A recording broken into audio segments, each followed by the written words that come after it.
right, Shalom. This is brothers of GMS Louisiana Saints coming back at you with another quick lesson. As always, we're going to give all praises, glory, and honor to Yahweh, Ba'ashem, Yahushua, Ba'ashem, Rakakadash. Double honor to the elders, apostles of GMS. Peace and blessing and salutation to the hopeful elect. All right. And this quick lesson is going to be, mainly going into the marriage. All right. Basically, Israel being remarried to Yahweh Yahushua. All right. And I want to, I get it. Revelations 21 and 2. It's the book of Revelations, chapter 21, verse 2. It says, "And I, John, saw the holy city, New Jerusalem, coming down from Yahweh out of heaven, prepared as a bride adorned for her husband." Right. Which, that's not that's not talking about a literal city coming down out of heaven. All right, a landmass. But when you go to Jeremiah, 6th chapter in the 2nd verse, all right, it pretty much shows you what it's talking about, man. God, this is Jeremiah chapter 6 and 2. It says, "I have likened the daughter of Zion to a comely and delicate woman." Right, and that represents a nation. All right, that's how the Lord likened us into a comely and delicate woman, right? The nation of Israel. Really, for even more, that's really talking about the elect. All right, on this time around, man. All right, go ahead. This 2 Corinthians chapter 11 and verse 2. It says, "For I am jealous over you with godly jealousy, for I have espoused you to one husband, that I may present you as a chaste virgin to a Mashiach." Hey, you might present us as a chaste virgin to a Mashiach, man. That's right. All right.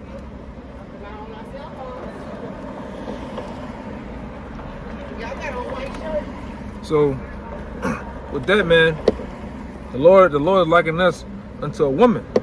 All right, and what it's really dealing with too, all right, is the coming. It's really dealing with the coming of the Lord. All right. So with the Lord coming as the groom, all right, in the old time, ancient times, what would happen?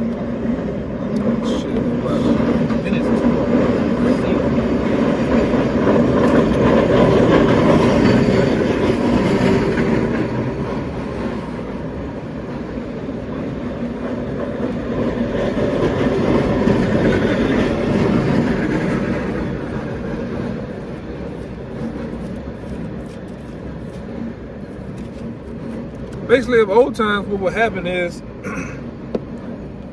when the bride was getting ready to get married, what she would do, all right, the people would put her through a cleansing process, all right, which we're those same brides being prepared for Yahushua's coming, all right, his second coming, all right.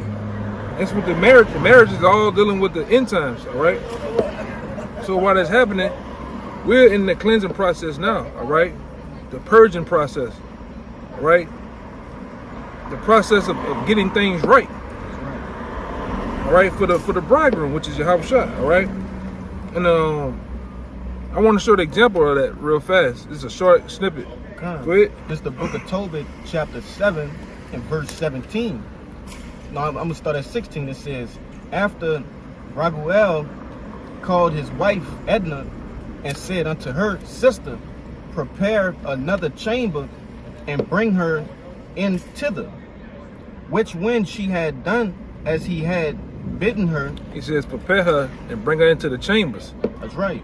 And that preparing was like I say, in ancient times, was a cleansing process, a washing of the woman, right? Getting her adorned, getting her prepared for the bridegroom, for the marriage, man, for the ceremony, the actual ceremony they used to have, man.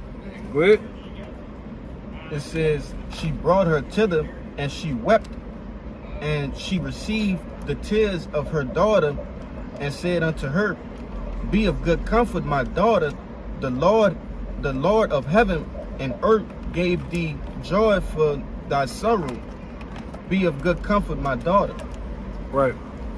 Like I said, which goes into the whole thing. The main point was she was prepared and brought into the chambers. All right. For that marriage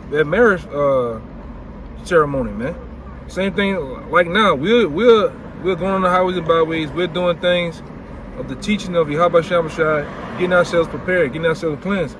That's why it says earlier, adorn for a husband. Now, give me Isaiah 52:1, and then I get the Ephesians.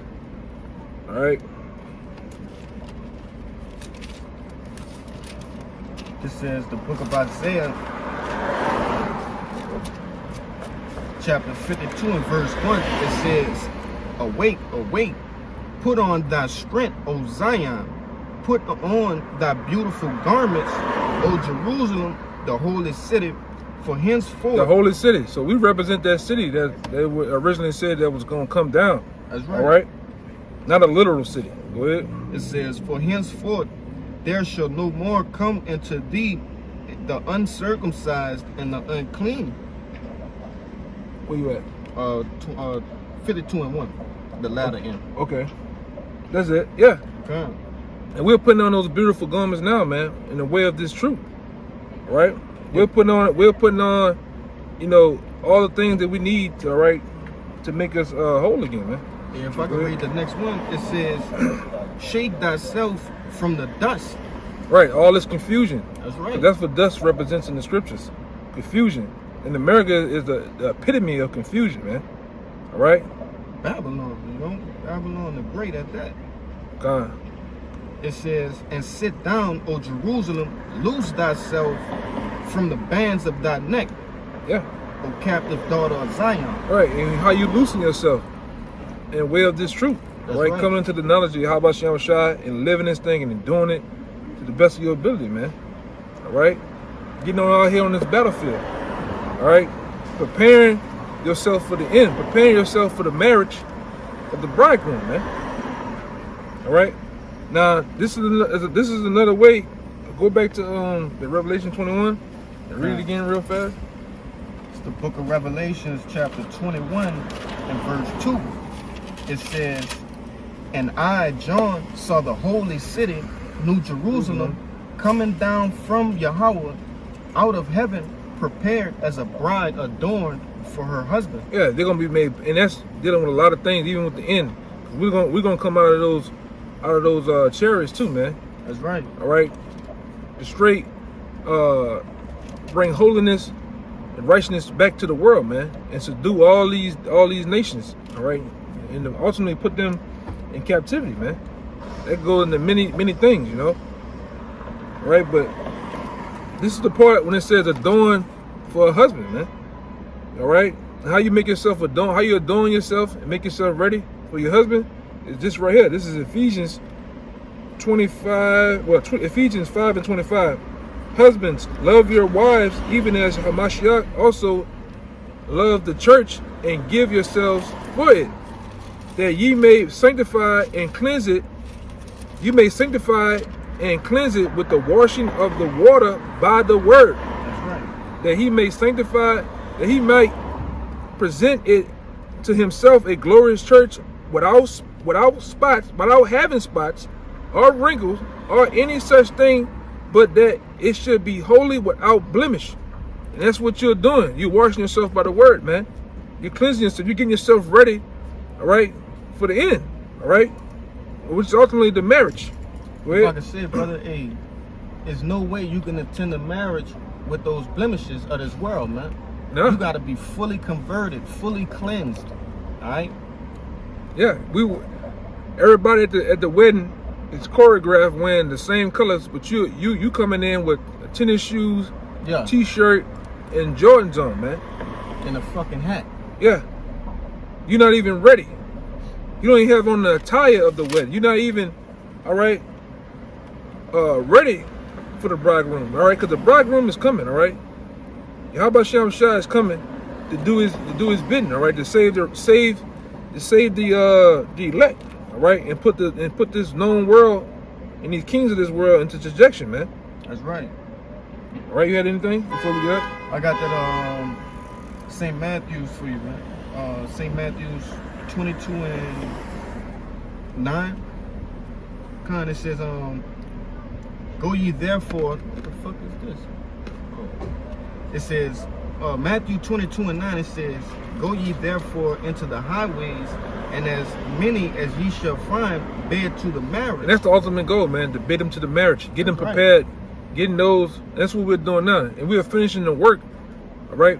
We're finishing the work of this marriage, man. There's only a couple of more things to do, a couple of more things to happen before the bridegroom actually makes his return, man. All right? And that's why we out here bidding. We on the highways and byways, we're doing teaching, doing videos, all right, doing lessons and different things like that. Go ahead. If I could say, before we go on, hey, it's not talking about just no anybody, man. You don't invite no anybody to your marriage, man. This is talking about the hopeful elect, man. All right? Right. But I'm gonna go on. Yeah, because Go ahead. we went into it on the block a couple of weeks ago. A marriage is private. That's right.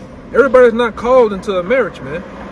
You don't invite every Joe Blow, every six pack Donnie and Tyrone to the goddamn wedding, man.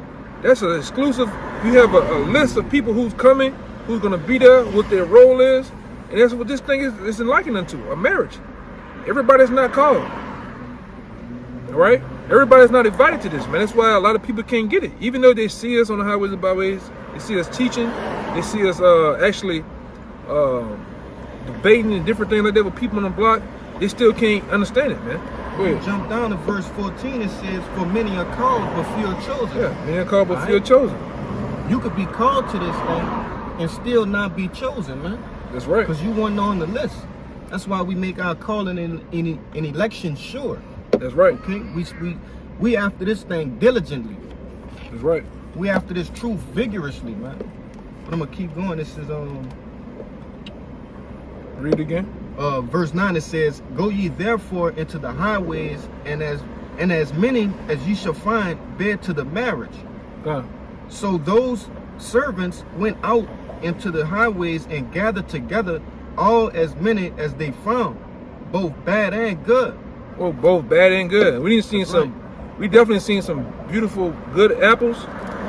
And the thing, we definitely seen some bad apples, man. That's right. All right? Go ahead. It says, "And the wedding was furnished with guests." And the wedding is right now being furnished with guests. Actually, the seats are filling up. That's how you know the elect is almost, from the things that's going on in the world, different calamities, different events. That's how you know there's much more of the closing of this marriage. A lot of the seats are being accounted for, man. The elect is almost sealed. Let's go by.